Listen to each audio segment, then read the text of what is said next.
قال الله تعالى في القرآن الكريم أعوذ بالله من الشيطان الرجيم ولولا نفر من كل فرقة منهم ليتفقهوا في الدين ولينذروا قومهم إذا رجعوا إليهم صدق الله العظيم وقال النبي صلى الله عليه وسلم طلب العلم فريضة على كل مسلم ومسلمة صدق الله العظيم وصدق رسوله الكريم ونحن على ذلك من الsyahidin. Pak Amin, jangan ngobrol sendiri Pak Amin.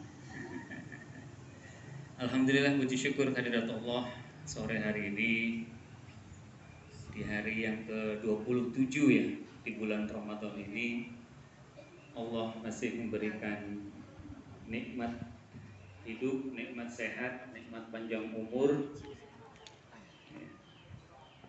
Yang khusus adalah nikmat Islam dan nikmat iman, sehingga kita bisa melaksanakan puasa dengan ikhlas dan penuh dengan rasa tanggung jawab sebagai bukti ketaatan kita kepada Allah. Mudah-mudahan Allah terus menambah nikmat yang ada pada kita.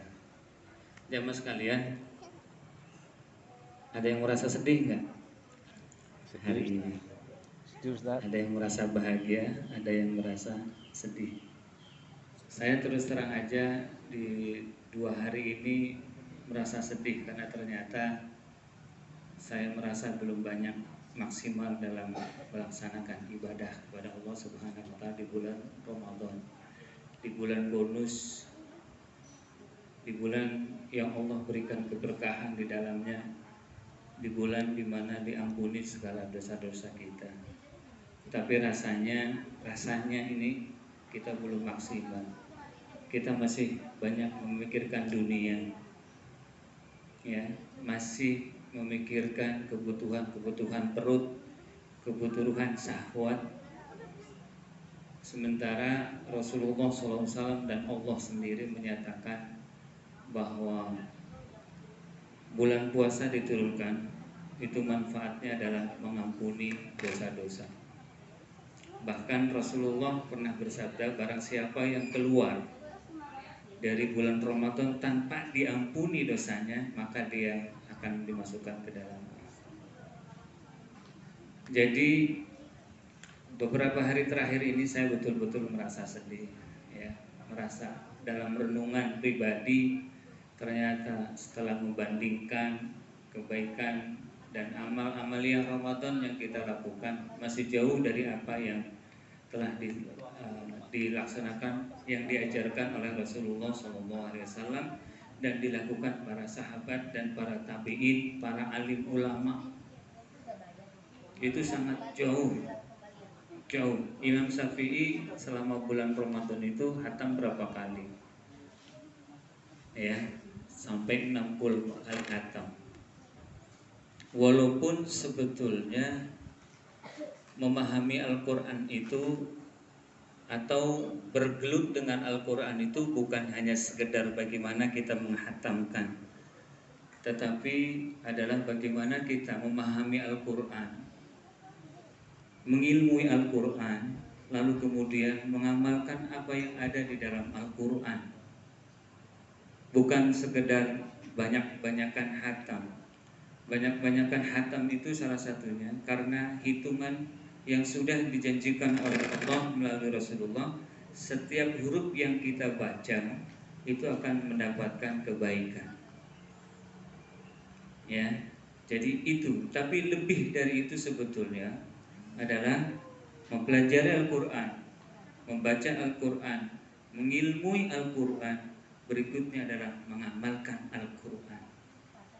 Ini sebuah introspeksi diri, karena jelas di dalam Al-Quran, ya, hanya satu buku, hanya kitab di dunia ini yang pembukaan atau preambulnya, pendahuluannya adalah sebuah kesaksian. Ingat di dalam Al-Quran surat Al-Baqarah, Alif Lam Mim, dzalikal kitabul la raiba fihi. Allah menyatakan bahwa Al-Quran ini dijamin tidak meragukan, tidak ada keraguan di dalamnya.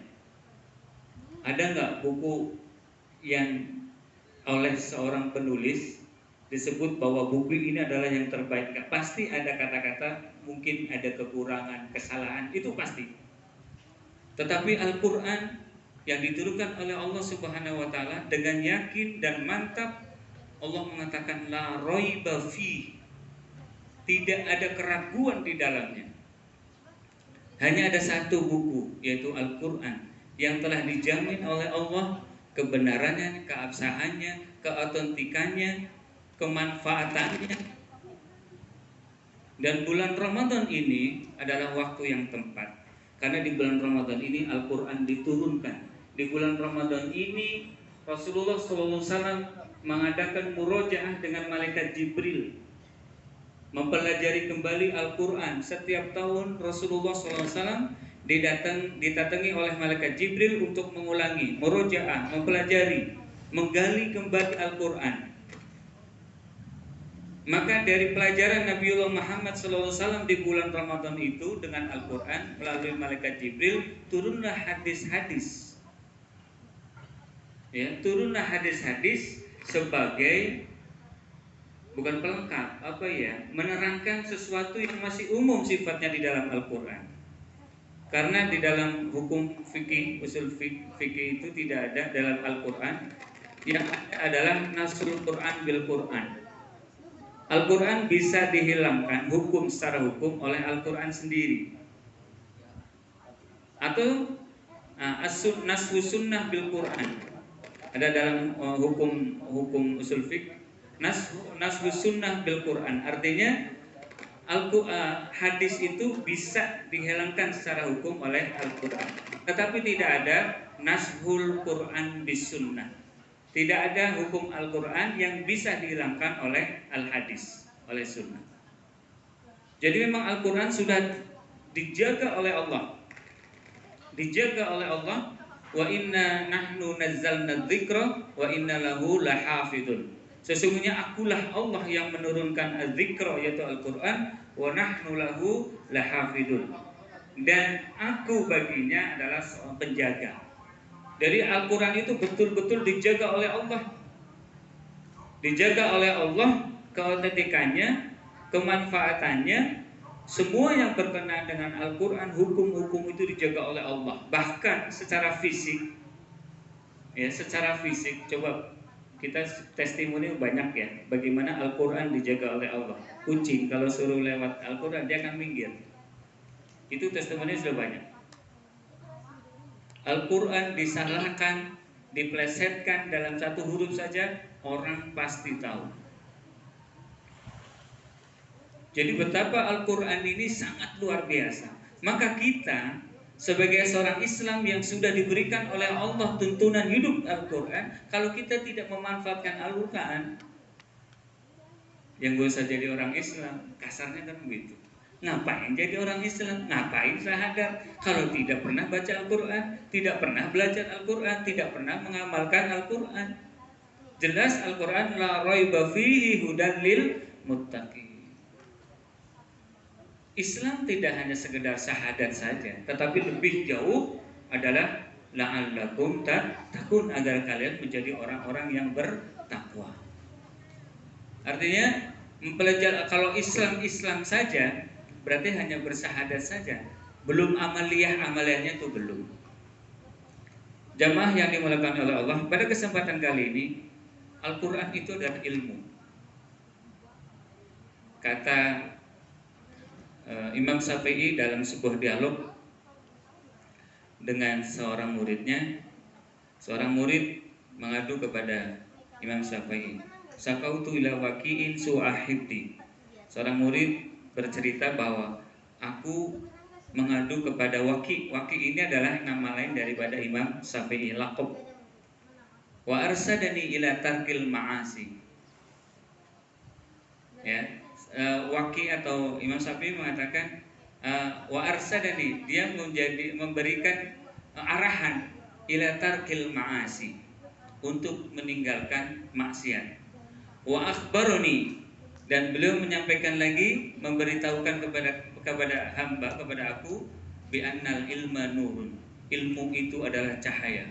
Wa nurullahi la yuhdalil as. Dan cahaya Allah tidak akan diberikan kepada orang-orang yang bermaksiat.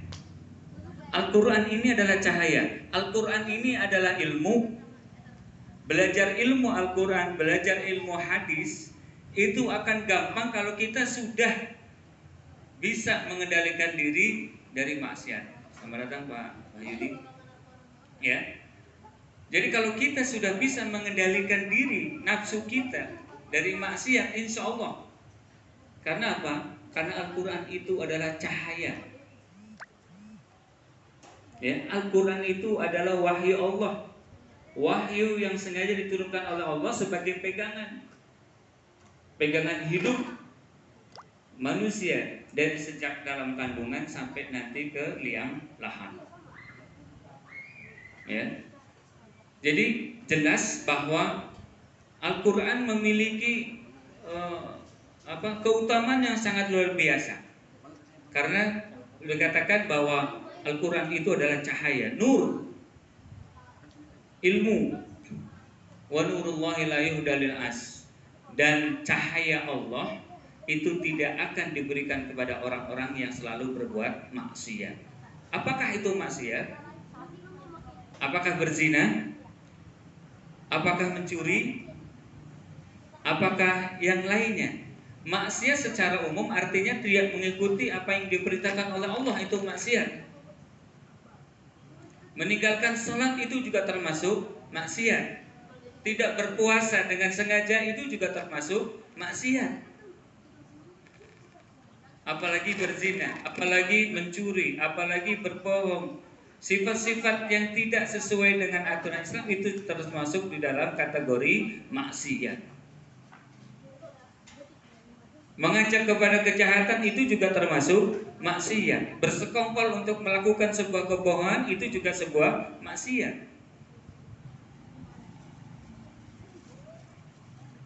Jadi maksiat di sini pembicaraan adalah umum. Artinya sangat luas sekali pembicaraan untuk maksiat ini. Dan orang yang akan belajar ilmu dan orang yang ingin mendapatkan ilmunya Allah, maka dia harus betul-betul meninggalkan maksiat. Tadi jelas, sakautu ila waqi'in su'ahibdi. Dari seorang murid mengatakan, aku mengadu kepada guruku tentang susahnya menghafal. Nah, kita menghafal Al-Quran susah nggak kadang? Susah. Karena Al-Quran ini ilmu yang sangat mulia. Maka bagi orang yang masih bermaksiat akan susah menghafal Al-Quran. Apalagi orang yang tidak pernah berinteraksi dengan Al-Quran, susah itu. Kita introspeksi, dosa apa yang masih kita lakukan? Kenapa kita susah menghafal Al-Quran? Karena Al-Quran ini hanya disiapkan untuk orang-orang yang benar-benar memiliki ketajaman iman dan takwanya. Dan Al-Quran juga tahu kalau ini orang yang masih banyak maksiat, susah hafalnya. Benar nggak Pak Zain? Iya, sama kayak saya juga Pak Zain. Hafalin satu halaman aja susah banget. Beda dengan yang lain-lain gitu kan. Ya, karena apa? Karena memang Imam Syafi'i juga mengatakan begitu. Wa arsadani ila tarkil ma'asi. Memberi nasihat kepada muridnya untuk meninggalkan maksiat. Wa akhbarani bi anna ilma nurun. Jadi tadi kembali dan Imam Syafi'i menyatakan bahwa memberikan pengetahuan kepada muridnya bi anna ilma nurun, bahwa Al-Qur'an itu adalah cahaya. Wa nurullahi la yuhdalil lil as, dan cahaya tidak akan diberikan kepada orang-orang yang selalu berbuat maksiat. Maka kita introspeksi diri, maksiat apa yang masih kita lakukan? Zina masih? Enggak. Mencuri? Tidak. Berbohong? Hanya dia yang tahu. Ya kan? Terus melakukan kekerasan di dalam keluarga secara verbal terhadap anak dan istri? Masih tidak. Itu kan termasuk daripada kategori maksiat. Iya. Timbangan mengurangi atau kalau menabahi sih boleh ya, mengurangi timbangan. Itu juga termasuk daripada kategori maksiat. Berbohong kepada customer itu juga termasuk daripada maksiat. Maka apabila itu masih kita lakukan hal-hal yang kecil, maka jangan harap kita akan dapat dengan mudah mendapatkan ilmu. Ini yang perlu kita perhatikan. Sementara di dalam Quran jelas bahwa hanya orang-orang yang berilmu saja yang takut kepada Allah Subhanahu wa taala. Innama yahsyallah min ibadihi al-ulama. Jadi keterkaitannya orang yang berilmu adalah orang yang alim. Sementara orang alim itu adalah orang-orang yang takut kepada Allah. Orang jahil takut nggak sama Allah? Enggak. Dia santai aja, orang pada puasa, dia ngaku Islam, makan di siang bolong, itu karena jahil. Karena belum mempunyai ilmu. Orang pada sholat Jumat, dia nggak sholat Jumat. Udah tahu azan, dia belum mau melakukan sholat, bahkan sampai akhir sholat. Itu juga termasuk karena dia masih jahil, masih dalam kondisi jahiliyah, masih belum mempunyai ilmu. Ya, maka orang yang berilmu itu pasti dia akan taat kepada Allah Subhanahu wa taala. Dia akan takut kepada Allah Subhanahu wa taala. Kalau orang yang bodoh enggak. Ya, enggak akan orang bodoh itu akan takut kepada Allah. Orang gila takut enggak sama Allah? Orang bodoh sama dengan gila enggak? Sama saja. Ya, orang bodoh itu sama dengan orang gila. Karena apa? Dia nggak punya ilmu. Nah, bodoh itu bodoh di kategori mana? Nah, bodoh yang kita maksud di sini adalah bodoh terhadap ilmu agama. Maka kita wajib bagi setiap muslim itu berupaya betul, bermujahadah betul, bersungguh-sungguh betul untuk mencari ilmu agama. Sekecil apapun ilmu yang kita pelajari, itu akan bermanfaat buat kehidupan kita. Karena apa? Diterimanya perbuatan kita, amal kita salah satunya adalah karena ilmu. Sholat ada ilmunya, bahkan minum, ya, minum itu ada ilmunya. Rasulullah, Bang Zen, sebutkan hadisnya Bang Zen tentang minum. Salah satunya, la yasrobanna ahadukum qa'iman. Ini ilmu, ini kita contoh ilmu tentang minum. La yasrobanna ahadukum qa'iman. Tidak boleh bagi kalian. La, ini ada taukidnya, sudah lamnya lam nahi, larangan. Terus ditambah dengan taukid. Taukidnya adalah nun sidah, la yasrobanna. Sudah dilarang, ditekan lagi. La yasrobanna ahadukum qa'iman. Tidak boleh kalian minum dengan berdiri. Ini jelas. Ini ada ilmunya. Ya, itu tentang minum. Yang kedua tentang minum. Idza syariba ahadukum falyashrab biyamini. Wa idza akala ahadukum falyakul biyamini. Fa inna syaitan yasrabu wa ya'kulu bishimali. Hadis ini. Idza syariba ahadukum, apabila kalian meminum, falyasrab biyamini, minumlah dengan tangan kanan. Wa idza akala ahadukum, dan apabila kalian makan, falyakul biyamini, makanlah dengan tangan kanan. Kenapa? Rasulullah menerangkan wa innas syaitana, karena sesungguhnya syaitan yasrabu wa ya'kulu bisimali, karena syaitan makan dan minum dengan tangan kiri. Ini ilmunya. Nah, ya kata Bang Jen, lontong pakai tangan kanan, bakwan pakai tangan kiri. Nah, saat makan bakwan ditopang pakai tangan kanan, kan gitu. Itu Cabenya langsung dari ini aja lah. Ya. Cabenya tangan kiri biasanya, bakwanya tangan, atau bakwanya tangan kiri, cabenya tangan. Ini udah jelas nih. Jadi sampai sedetail itu Islam mengajarkan, bukan hanya sekedar etika, bukan hanya sekedar agama, tetapi kesehatan pun sudah diajarkan. Ada kandungan-kandungan kesehatan. Kenapa harus minum dengan duduk? Secara medis sudah diterangkan banyak. Di banyak jurnal sudah diterangkan bagaimana minum dengan duduk, bagaimana minum dengan berdiri. Di jurnal, silakan dilihat. Kenapa harus tangan kanan makannya? Ada rahasia, ada hikmah. Kenapa Rasulullah mengajarkan? Kenapa Islam mengajarkan itu? Ya. Orang yang berilmu itu pasti akan melakukan sesuatu itu akan takut kepada Allah. Kan itu, innama yakhshallaha min ibadihil ulama. Karena sesungguhnya ya, seorang hamba yang takut kepada Allah itu adalah bagian daripada ulama, hanya ulama. Maka kalau kita mau disebut sebagai orang alim, ya carilah ilmu. Dan ilmunya di mana? Al-Quran dan Al-Hadis. Pelajari Al-Quran dan pelajari Al-Hadis. Banyak manfaat-manfaat dari ilmu agama. Bahkan di dalam yang saya bacakan tadi, bagaimana pentingnya ilmu.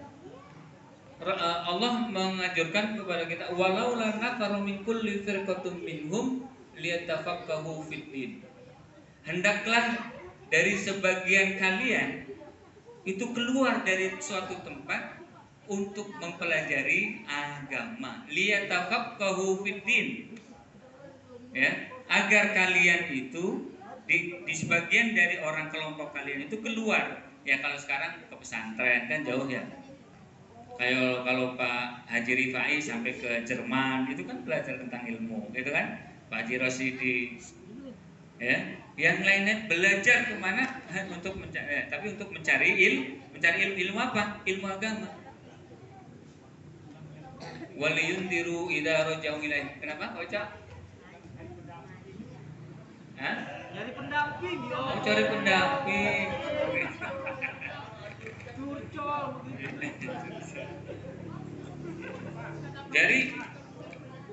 Jadi kita itu Allah sudah menganjurkan kepada kita ini menjadi fardu kifayah di antara keluarga kita. Dalam keluarga paling enggak ada satu di antara kita yang belajar agama.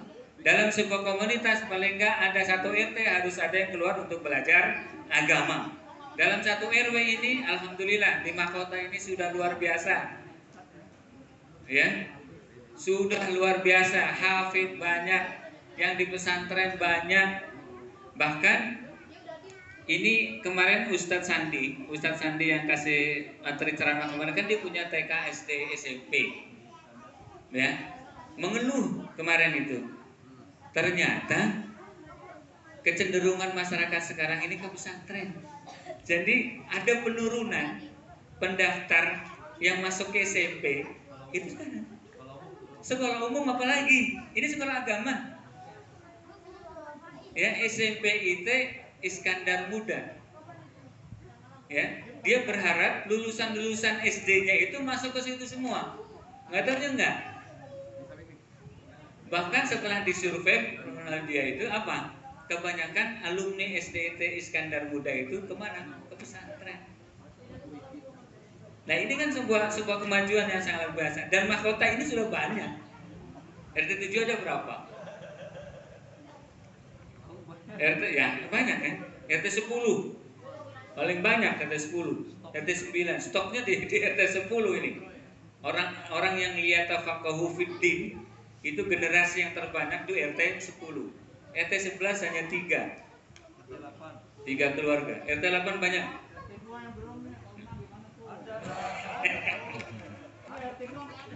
RT 2 ada, RT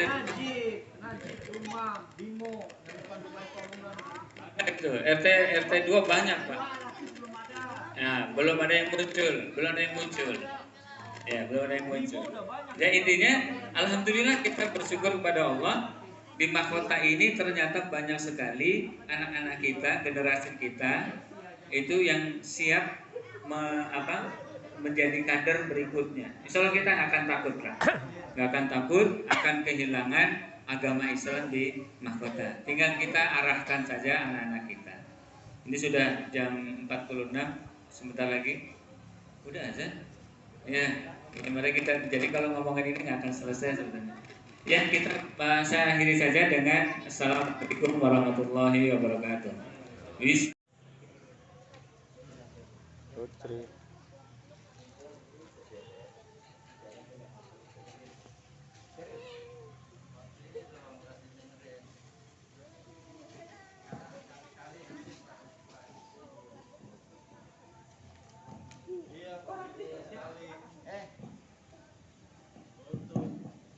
Assalamualaikum warahmatullahi wabarakatuh.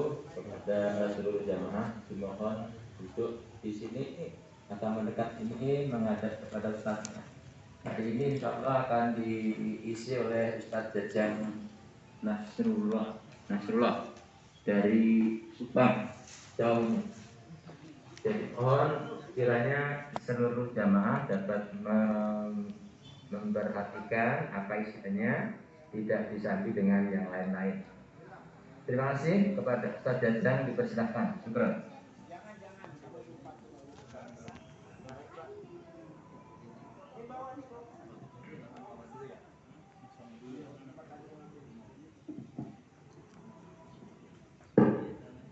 Bismillahirrahmanirrahim. Assalamualaikum warahmatullahi wabarakatuh.